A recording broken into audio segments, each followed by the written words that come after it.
The youth mental health crisis is real. In the United States, nearly 7 in 10 students say they're anxious at least half the time, compared to just a third of adults.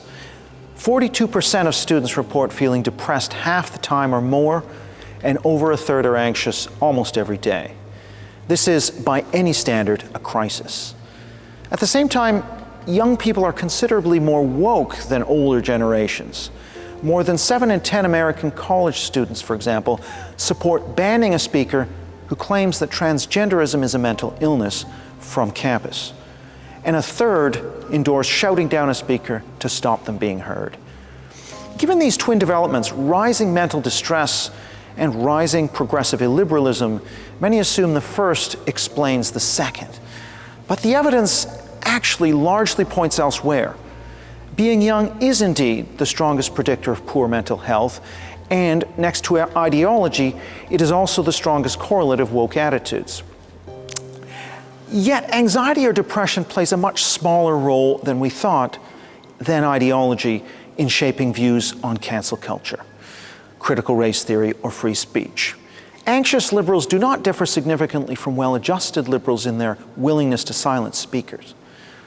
The FIRE survey of over 55,000 students confirms this finding. While 2/3 of students report anxiety, support for shouting down a speaker is overwhelmingly explained by ideology and not mental health. Nearly half of very liberal students endorse shoutdowns, compared to 1 in 5 strong conservatives. Whether a student is anxious or not makes much less difference than whether they are very liberal or conservative. Other patterns also emerge. Female students are more likely than non-binary students to oppose speakers critical of transgenderism, surprisingly. Lesbian, gay, bisexual, and queer students are much more likely than heterosexuals to back aggressive speech suppression tactics, such as shouting down or blocking speakers. And within the young population, it is women, LGBTQ people, those on the left, and lower achievers who report the worst mental health outcomes.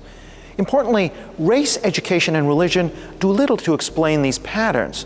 Whites often report worse mental health than non-whites, but race is not a significant predictor of woke attitudes. Education and rising non-religiosity also seem to have no consistent effect on woke attitudes. The wider adult population shows similar dynamics. Among American adults, mental health explains some of the variance in whether people adopt critical race, feminist, or queer theory framings, such as calling the United States a racist country.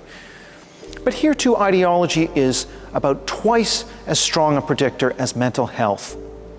Taken together, the evidence suggests that the youth mental health crisis cannot explain the Great Awokening. Instead, it appears more plausible that the spread of woke ideas, amplified by social media, partisan media, and identity-based online cultures, has itself contributed to rising mental distress. The depressing implication is that even if society discovered a magic pill to cure mental illness, cancel culture and progressive illiberalism would likely persist.